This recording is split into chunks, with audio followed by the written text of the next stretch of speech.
Today on Captain Castle's Laboratory, we're working on a 1980s toy called Fabulous Fred. 10 different electronic games. So, I already put batteries in it. It wouldn't turn on, and that's because one of the connections was corroded.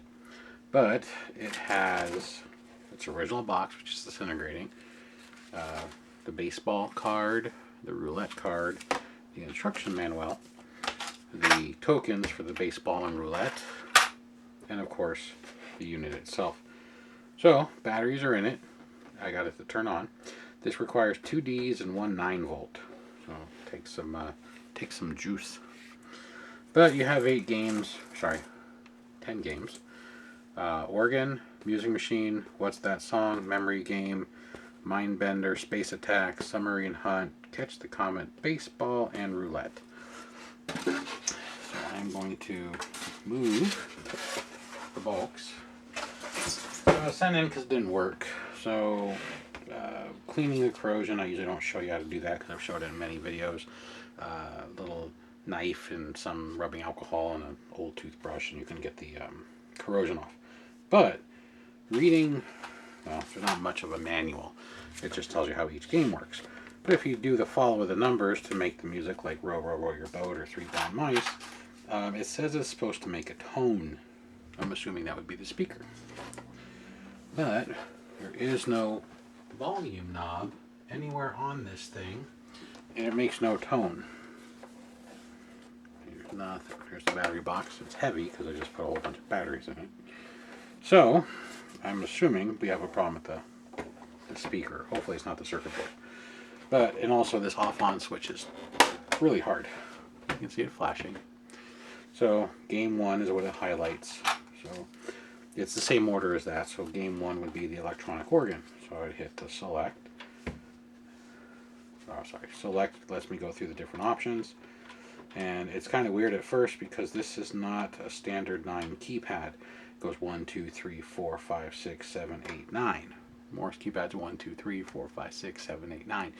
So it's kind of confusing when you're trying to follow the numbers. So if I choose 1, which is electronic organ, 1, 1, you hit start, and there you go. And supposedly if I type in 3, 2, 1, 3, 2, 1, that's the first part of Blind Mice. So light, light, light, light, light, light. It should have made some tones, and it's not. So if we go to number 2, Music Machine. Same thing. It says so we go select, start, and it says you enter your songs, and if you need a pause, you hit the rest button. So row, row, row your boat is 1, rest, 1, rest, 1, 2, 3, and if I hit repeat, it plays the notes but no sound, and it'll just keep playing the same notes over and over and over again. So you can record your own music, and that's actually what I think number 3 is Music Machine. What's That Song? Oh, no, 3 is the Memory Game. Memory Game is like Simon Says.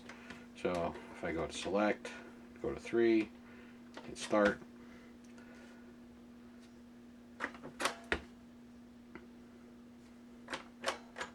It has to light up. So if it doesn't light up, it didn't count. So it says once you get to 8 in a row, it plays a tone. Now I already forgot. I'm sure it's wrong. No, that was right. So it's 2, 2, and 1. So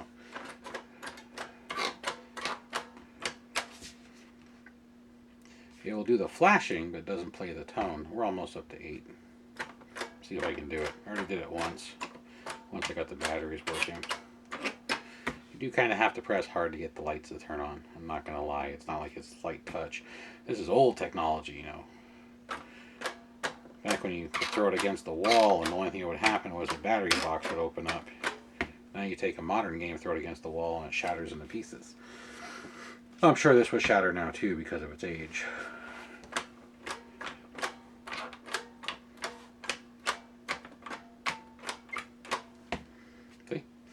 So it flashed this, doing all the flashing because it says it's done, and now it's repeating the pattern that I just won at, and it's supposed to play a fanfare tone according to the manual. It's not playing anything. So we're going to open it up. We're going to check the connections. We're going to see if it's a bad speaker, a bad connection, a blown circuit board. So here's your batteries, and the reason I'm opening battery cover is the 4 screws right there. So you got 1, 2, 3, and number 4. Brand new batteries, just took them out of the package. I'm getting 1.6 volts, 1.6 volts, and damn near 11 out of this 9 volt, which is really, really high. Usually they're like 10, 9.8. So they really packed in the juice on that Duracell.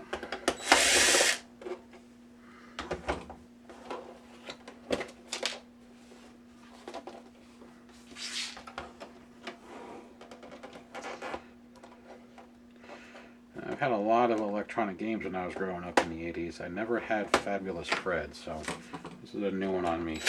Matter of fact, I still have some of those 80 games. I have the old Pong console, the freestanding console you plugged into your television, not the Atari game, the actual Pong console. I actually have it on Atari too. I have the 2600 from Atari. I have the Coleco. I like those old games. But I didn't have a Fabulous Fred. I have a handful of old school technology. Just never seen this one.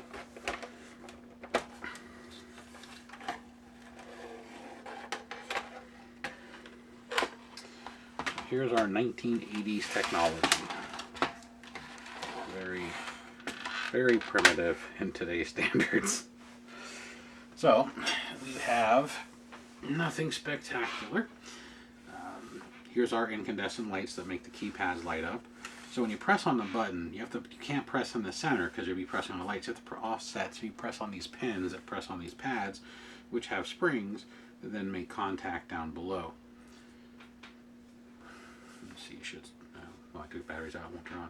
Here's our processor, and our processor is bulged. Wow. If I press on it, I can make the top of the processor move. That's interesting. Well, that would probably be our problem, I'm going to assume. So these little guys here are spring clips. On modern circuit boards, we use screws and screw the boards down, or if it's like Limax, they'll probably glue the board down. Actually, the Perma 56 does that word Limax. But this type of spring clip, they still use today on, especially automotive applications. Very common. They have a tire drawer of these in different sizes. They are kind of a pain to remove, but they work great. And apparently, what's the name of the company that made this? Megacorp used them. Makes sense. They're cheap and abundant, and they've been around forever. Want to see the back of the circuit board, because that's where the wires are soldered. So I can check these wires here. The speaker is a 0.2 watt 8 ohm, so it's a rather weak speaker. Considering, just as an example, the Limax and the Perma 56 speakers, since that's usually what you see on this channel, they're a half watt, so they're twice as powerful, a little over.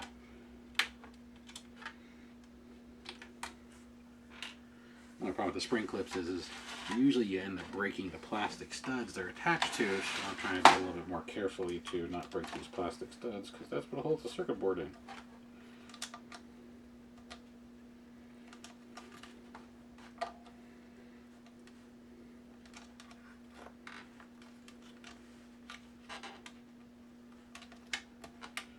So, at least this thing works now.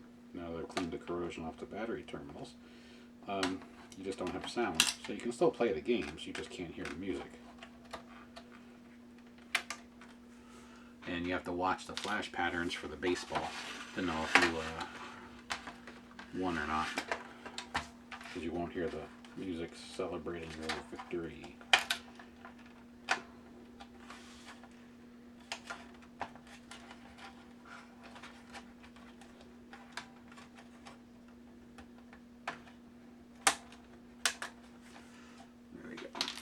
the 4 spring clips. Now we can lift the circuitry. Take a look at the back. Here's our solder connections. So the yellow and purple wire are the 2 middle connections, which would be here and here. And they're good. And this thing looks good for its age. So the speaker sound goes all the way to here, which is a resistor. And that resistor jumps over to here. It's this big fat resistor. It's actually thicker than the rest. And the other one goes to this diode.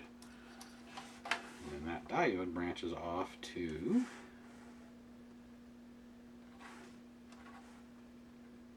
the capacitor and the pin on the chip, which is pin. And we got power, resistor, capacitor, and that goes over to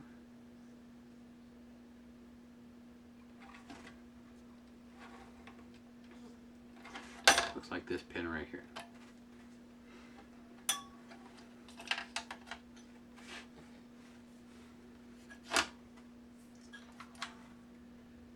Some of these buttons have been pressed really hard, like these 2 here, that they're smashed, and these 2 here are smashed. That one's starting, that one's starting, that one's not as bad, that one's not as bad. So I'm not sure what's causing the speaker not to work, unless it's just a bad speaker, which is also held in with spring clips. And this could be a little bit harder to take off to check the speaker cone. Mainly because the angle with the speaker and the speaker is magnetic. It keeps pulling my screwdriver over. I need a different screwdriver. This one might work.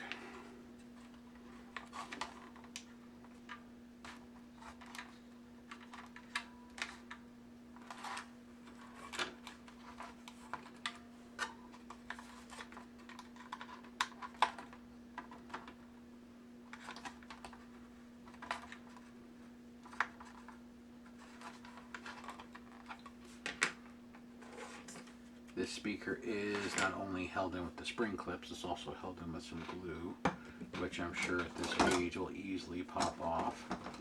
What I'm looking for is, let's see if this will work. These are too friendly.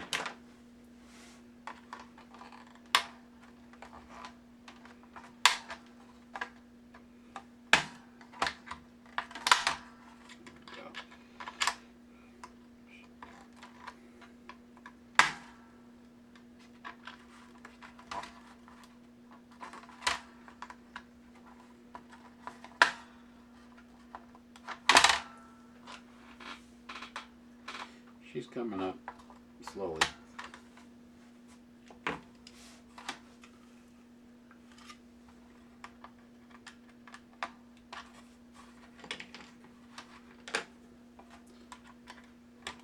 If this was on a steel peg, I would just rip it off. It wouldn't damage the steel, and it would just come right off. But since this is a plastic peg, I'm trying not to get it to break the plastic. But it is kind of nice to stop vibration of metal. They have 2 little rubber bumpers, one under each side. So they took into consideration the vibration of the speaker, which is nice. A lot of places don't.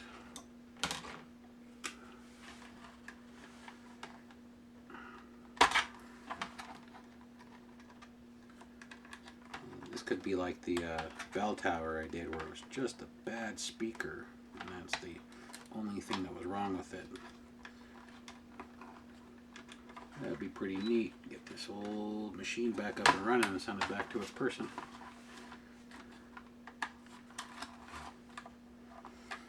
They sent me a radio too, a CD player. I got it to start working, but I can't really show you how to fix it because music, it plays music, and when I did the Jemmy, I got copyright from MGM or whoever it was because it played Dean Martin. And I'm like, it's a toy that I fixed. So that's why the second one, which was James Brown, I didn't film that one. And that was because, same thing, I'd get copyrighted. And they don't really like that. So, there we go. So some of the things I don't film because of copyright. Although the player is pretty cool.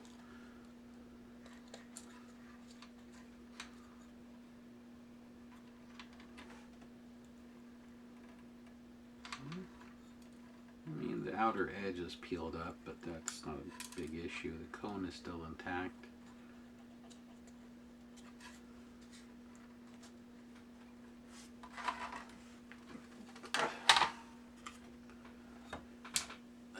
See what I can find for a quick speaker, and we're just going to do a quick speaker connection and see if it is the speaker.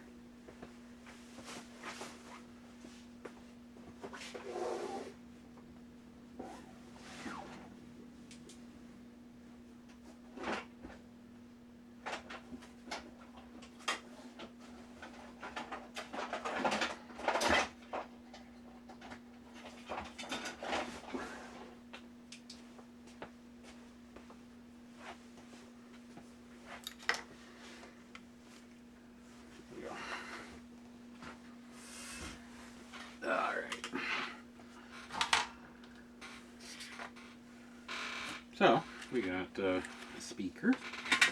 It's an 8 ohm 2 watt, not a 0.2 watt. So I'm just going to desolder the wires. First I'm going to do is get some fresh solder on there to help transfer the heat. And then I'm going to get the wires off of the original speaker.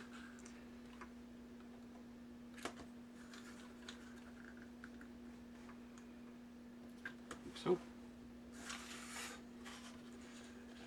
And then I'm just going to quickly tack them on right here.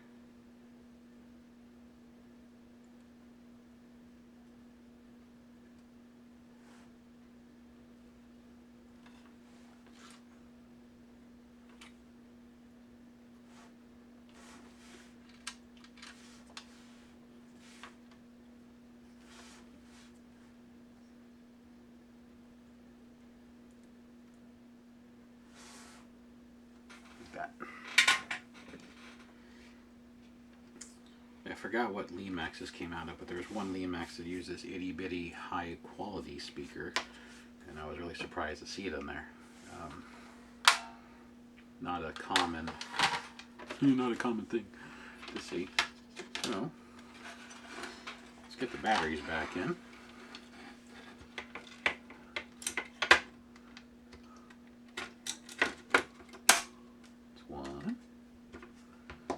You do need to have the battery cover on because the only thing that holds in the 9-volt is the battery cover. So without the battery cover, as soon as you put this thing down, the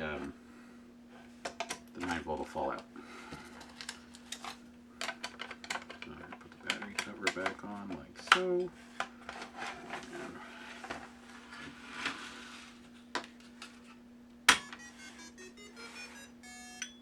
There we go. Bad speaker. So, looking back out this, we're going to go to select, and we're going to go to start.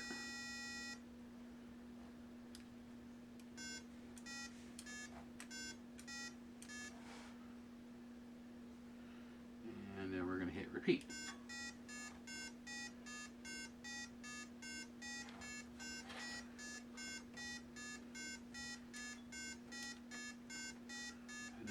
Hit stop, so it shuts up. So it's kind of amazing. It's a bad speaker. Wow. Well, that makes it a lot easier to fix. Turn it back off. Technically, this speaker would work. It's a little too high on the wattage range, so I need to find something a little lower. The higher wattage is going to make it a duller sound. I mean duller, a quieter sound. That's what I was going for, a quieter sound. Because it's a higher wattage, it takes more power to get the cone to move. Being 2 watts, which is 10 times stronger than this, it means it's approximately 10 times quieter. Not quite, there's a ratio. But also, the circuit board is designed for this much resistance, not this much resistance. So this was just to test it. So I need to go find a closer to 0.2 watt speaker and swap this guy out. So this is the same problem as that tower I did, which I wasn't expecting it because this cone still seems good, but it doesn't mean that the wire connections aren't good inside the center. The one on the bell tower I did, this cone was clear and you could see the wires were corroded. And that might be the same. This unit is 45 years old. So it's a little on the old side. And it's very possible it just wore out, burned out, corroded out. So yeah, this is made in 1980, manufactured for Mego Corporation in New York. And it was actually assembled and made in Japan. So this is Japanese setup. Probably one of the reasons why it's really clean and clear. The 1980s, the Japanese stereos, they had everything in rows and nice and neat. I've noticed that when I've opened them up to fix them for friends. But replace the belts and stuff on the drives.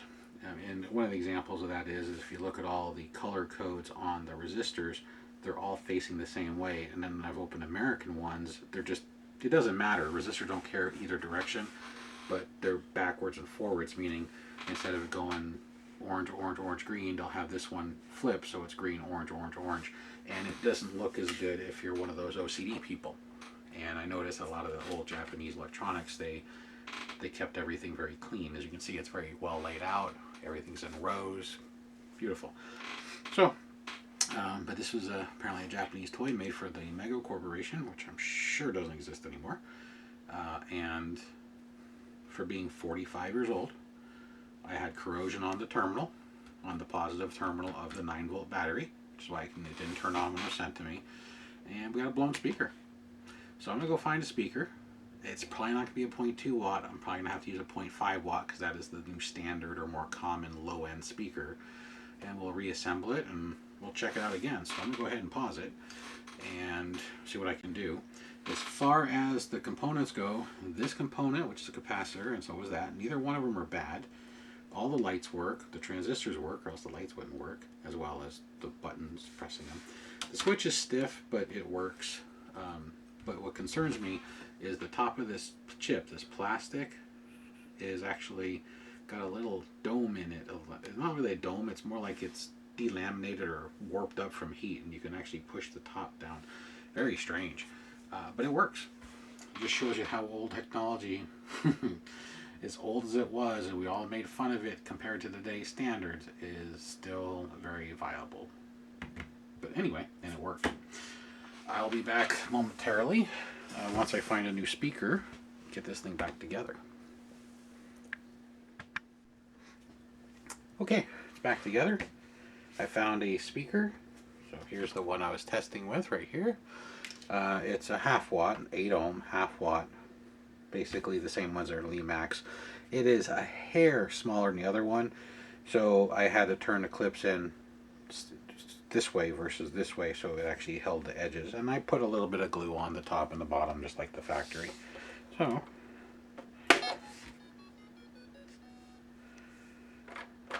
let's do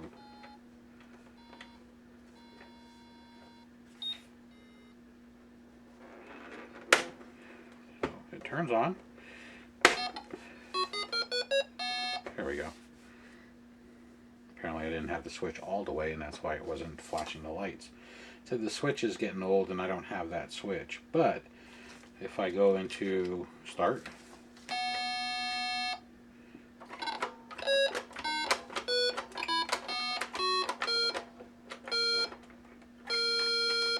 forgot how to use the 8th note, it tells you in here. But there we go, and if I go to select, that's the tone 1. Number 3 is see. 2A. What's 2A? What's that song? 2.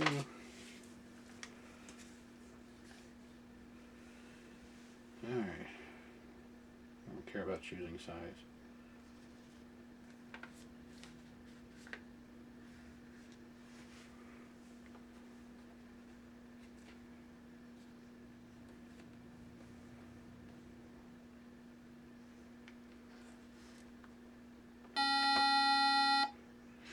With that song is you start playing the song on here, and then your opponent has to guess it. So the memory game. So we'll go to the memory game. So now.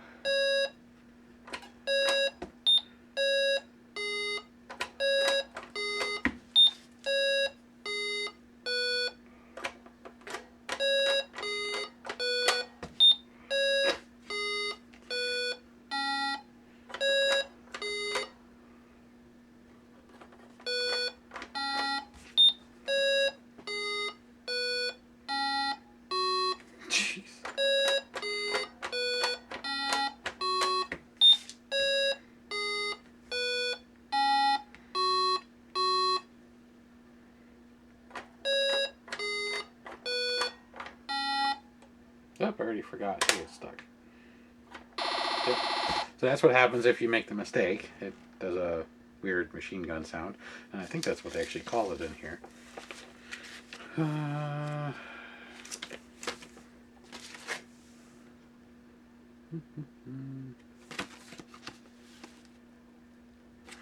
It says it on here somewhere.